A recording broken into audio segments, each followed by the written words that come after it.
15장입니다. 민수기 15장인데요. 민수기의 특징이 몇 가지인데 그 중에 하나는 내용 연결이 어색한 부분이 가끔 있다라는 것입니다.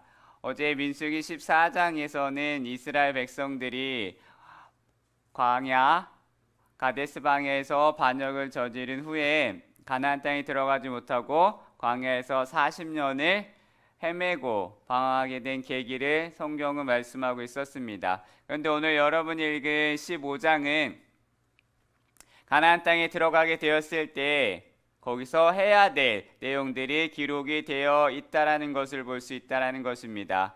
하나님은 민수기 15장에서 분명한 의도를 갖고 계십니다.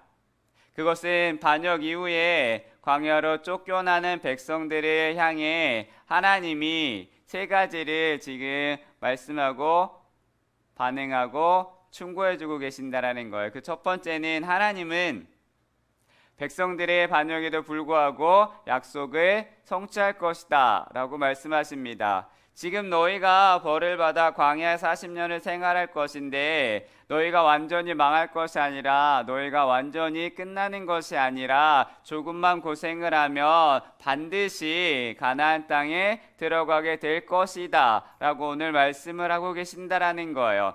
지금 비록 40년의 광야 생활을 하며 방황하게 되었지만 지금 너희가 가나안 땅에 들어가지는 못하지만 결국에는 가나안 땅에 들어가게 될 것이다 라고 오늘 말씀하고 계신다라는 거예요. 그리고 그 땅에 들어가면 가나안 땅에 들어가면 어떻게 살아야 될지 어떻게 예배를 드려야 할지 민수기 15장에서 보여주고 있다라는 것입니다. 오늘 여러분이 읽을 말씀은 창세기 15장에 기록된 하나님이 아브라함에게 주신 약속에 근거하는 거예요. 하나님이 아브라함에게 주신 약속은 너와 너의 자손이 400년 노예 생활을 하게 될 것인데 거기서 고생을 할 것이지만 그 후에는 반드시 가나안 땅으로 돌아가게 해주시겠다라고 약속하셨습니다. 그리고 하나님은 그 약속을 반드시 지키시겠다고 말씀하셨어요. 사랑하는 여러분요, 한번 생각해 보세요. 한 사람이 직장에 취직을 했는데 그 취직한 사람이 갑자기 어느 날 회장님이 이야기하는 거예요. 야, 10년만 근무하면 내가 너에게 회장의 자리를 주겠다라고 약속하고 계약을 하고 도장을 꽝꽝꽝 찍었다라고 생각을 한번 해보세요. 그러면은 그 약속을 받은 그 계약을 한 그 도장을 찍은 그 직원을 10년 동안 힘들지만 계속 고생을 하겠지만 직장을 떠날까요? 안 떠날까요? 안 떠난다라는 거예요. 고생스럽게 야근을 해도 아무리 고통스럽고 힘들어도 그 10년의 직장 생활을 계속 여전히 기다리며 직장 생활을 할 것입니다. 그런 약속을 받아든 신입사원이라며 그런 약속을 받은 직원이라며 누구나 열심히 직장 생활을 할 것입니다.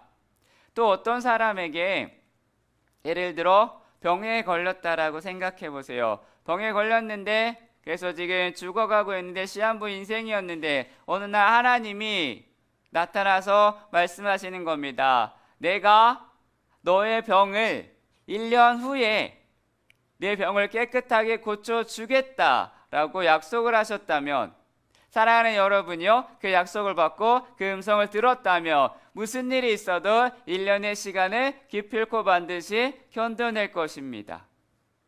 왜냐하면 하나님이 약속하셨기 때문이에요. 그러니까 민수기 15장에 오늘은 온 이스라엘 백성들이 너희가 오랜 기간 동안 방황하고 힘들고 광야 생활할 건데 중요한 건 그 결국은 가나안 땅에 너희가 들어가게 될 것이다 라고 말씀하시는 말씀이라는 겁니다.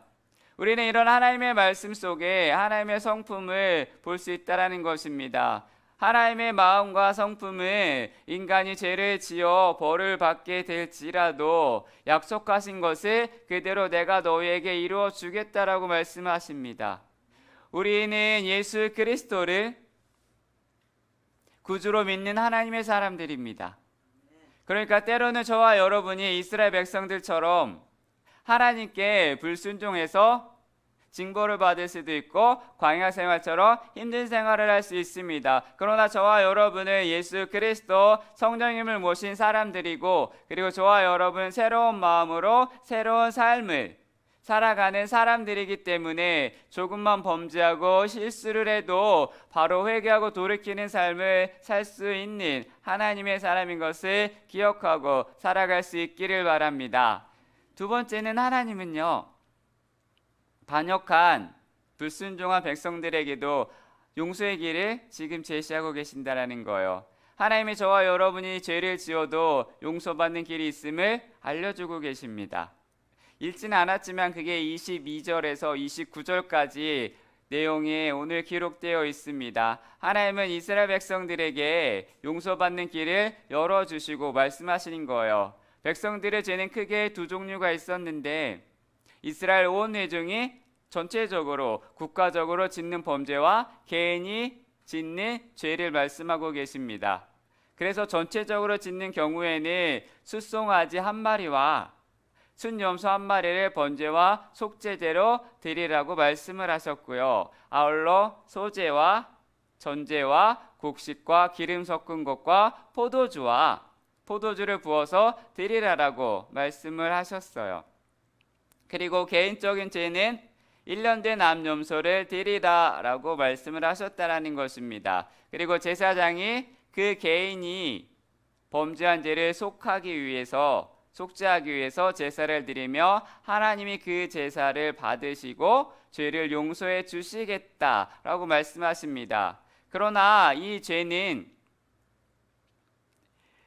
죄라고 말을 하는데 고의가 없어야 하는 거예요. 전제가 있는데 일부러 짓는 죄가 아니라 고의가 없어야 된다라고 말씀하시는 거예요. 부주의하게 몰라서 짓는 경우여야 된다라고 말씀을 하십니다. 저와 여러분 예수를 믿기 전에, 저와 여러분이 예수님을 구주로 영접하기 전에 짓는 죄들은 대부분 예수님을 몰라서 짓는 죄라는 거예요. 그래서 그 죄를 짓는 것에 지옥 갈 것을 모르니까 그냥 막 살고 하고 싶은 대로 하고 술 먹고 부어라 마셔라 니나노 한 죄라는 거예요. 그런데 몰라서 짓는 죄들은 그 죄 때문에 사람이 죽어야 되고 지옥에 마땅히 가야 하지만, 그 사람이 가져온 짐승으로 대속제물로 삼아서 하나님이 그 제사를 받으시고 그 사람의 죄를 용서해 주신다라는 게 22절에서 29절의 내용입니다. 몰라서 지었어도 죽어야 되었지만, 죄를 지었지만 희생제물, 대속제물로 대신 죽으면 하나님이 그것을 보시고 그 사람의 죄를 용서해 주신다라고 말씀하셨습니다. 그러나 구약시대에서는 짐승제사는 하나의 예표에 불과했다라는 것입니다. 실제는 십자가에서 죽으신 하나님의 아들 예수 그리스도를 영원한 하나님의 구주인 것을 믿고 우리는 살아가야 되는 사람들입니다. 그래서 예수님은 십자가 위에서 단번에 영원한 하나님의 택한 백성들의 죄값을 갚아주셨다라는 거예요.